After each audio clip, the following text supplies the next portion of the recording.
Guys আসসালামু আলাইকুম। Microsoft office অ্যাপ্লিকেশনের ক্লাস 4 এ আপনাদেরকে স্বাগতম। মাইক্রোসফট অফিসের ক্লাস 4 এর টপিকসটা হচ্ছে ডিজাইন মেনু নিয়ে আমরা কাজ করব। সো ইতিপূর্বে আমরা ধারাবাহিক পর্বের আমরা তৃতীয় ক্লাস পর্যন্ত সম্পন্ন করেছি। ক্লাস 1 ছিল হোম, ক্লাস 2 ছিল ইনসার্ট এবং হচ্ছে ক্লাস 3 ছিল লেআউট বাটন নিয়ে।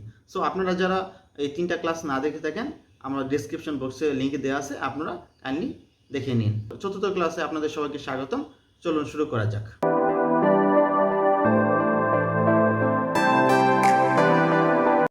ডিজাইন মেনুতে দুইটা পার্ট থাকে। ফার্স্ট পার্ট ডকুমেন্ট ফরম্যাটিং এবং second part page background. So theme বাটনে কি কাজ? থিম বাটন হচ্ছে আপনার যে লেখাগুলো, এই পেজের লেখাগুলো আপনি একটা থিমে সাজাবেন, যে কোনো একটা আপনার সিলেক্ট কি থিমে সাজাবেন, ঠিক আছে? সো আপনি জাস্ট হচ্ছে এখানে থিমে গিয়ে থিম সিলেক্ট করবেন, এখানে চেঞ্জ হয়ে যাচ্ছে, ফরম্যাটগুলো কি চেঞ্জ হয়ে যাচ্ছে, ঠিক আছে?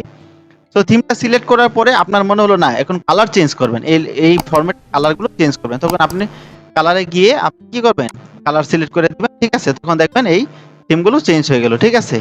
এখন আসি ফন্টে। ফন্টের কাজটা হচ্ছে কি, এখানে অফিসিয়ালি সাধারণত দুইটা ফন্ট দরকার হয়, ইংলিশে টাইমস নিউ রোমান এবং বাংলায় কি অথবা সুতনি এমজে। সো আপনি আপনার পছন্দ মতো করে আপনি কি ফন্টটা সিলেক্ট করে নেবেন, ঠিক আছে? আমরা সাধারণত টাইমস নিউ রোমানে রাখি, ঠিক আছে? এরপর আসি প্যারাগ্রাফ স্পেসিং। প্যারাগ্রাফ স্পেসিং কি, দুটো লাইনের মাঝে কতটুকু স্পেস রাখবেন আপনি। কম্প্যাক্ট দিলে দেখেন একেবারে টাইট হয়ে গেল, হ্যাঁ, কনজাস্টেড হয়ে গেল, ঠিক আছে? তারপর ওপেন দিয়ে দেখেন আরেকটু পাস হলো, ঠিক আছে? রিল্যাক্স দিলে দেখেন আরেকটু স্পেসিং বাড়লো, এবং ডাবল দিয়ে দেখেন ডাবল হয়ে গেল, ঠিক আছে? সো আমরা কি রাখবো, নো প্যারাগ্রাফ স্পেস, তাহলে কি একটা সুন্দর ফরম্যাটে দাঁড়ালো, ঠিক আছে? পেজ দেখি যে জলছাপ, হ্যাঁ, যেমন স্পেশালি সার্টিফিকেটের ক্ষেত্রে দেখা যায় জলছাপ, সেটাই হচ্ছে কি ওয়াটারমার্ক, ঠিক আছে? এখন ওয়াটারমার্কটা আপনি কিভাবে দিবেন সেটা দেখাচ্ছি। ওয়াটারমার্কে ক্লিক করে আপনি কি এখানে যদি আপনি ওয়াটারমার্ক ডোন্ট কপি দিতে চান, ডোনট কপি, তাহলে কি জাস্ট সিলেক্ট করবেন, দেখবেন ওয়াটারমার্ক ডোনট কপি হয়ে গেছে। দেখেন ডোনট কপি দেখা যাচ্ছে না? হ্যাঁ, এটা একটা জলছাপ বা কি ওয়াটারমার্ক। এখন আপনি ডোনট কপি দিবেন না, এখন আপনি আপনার মতো করে একটা কিছু লিখবেন, সেক্ষেত্রে কি করবেন, সেক্ষেত্রে আপনি ওয়াটারমার্কে গিয়ে এটাকে রিমুভ করে নেন, হ্যাঁ। তারপর হচ্ছে কাস্টম ওয়াটারমার্ক, দেখেন কাস্টম ওয়াটারমার্ক, এখানে ক্লিক করে টেক্সট ওয়াটারমার্কে ক্লিক করবেন। ক্লিক করে টেক্সট এখান থেকে একটা আপনার পছন্দ মতো একটা কি লিখে নেবেন। আমি ইউনিভার্সিটি লিখতেছি, লিখে কি ওকে দিব, দেখবেন ইউনিভার্সিটি হয়ে গেল, ঠিক আছে?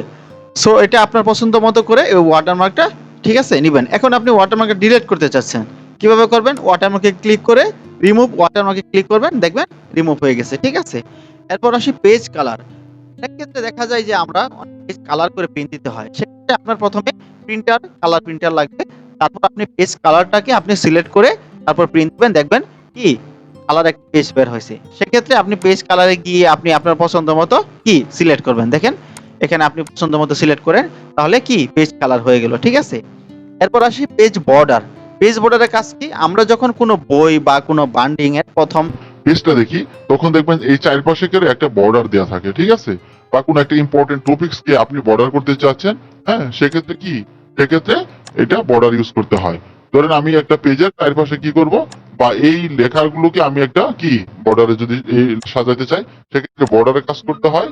এবং পেজটাকে যদি আমরা বর্ডার দিতে হয়, তাহলে কি পেজ বর্ডারে কাজ করতে হয়। সো আমরা যাচ্ছি পেজ বর্ডারে গিয়ে, হ্যাঁ, পেজ বর্ডার দেখতে পাচ্ছেন, এখানে এই বক্সটা যদি সিলেক্ট করি, তার ওকে দেই, তাহলে দেখবেন পুরো পেজের চারপাশে কি একটা বর্ডার হয়ে গেল। এখন যদি মনে করেন না আপনি এই জাস্ট এই পার্টটাকে, হ্যাঁ, এই অন্যটাকে আপনি যদি বর্ডার করতে চান, সেক্ষেত্রে কি করবেন, এখানে জাস্ট সিলেক্ট করে আপনি পেজ বর্ডারে গিয়ে বর্ডারে যাবেন, বর্ডারে যে আপনি সিলেক্ট করে নেবেন, সিলেক্ট করে ওকে দিবেন, দেখেন বর্ডার হয়ে গেল। এই গেল টোটাল ডিজাইন মেনুর কাজ। আমাদের ক্লাসগুলো ভালো লেগে থাকলে সাবস্ক্রাইব করে পাশেই থাকুন, ধন্যবাদ।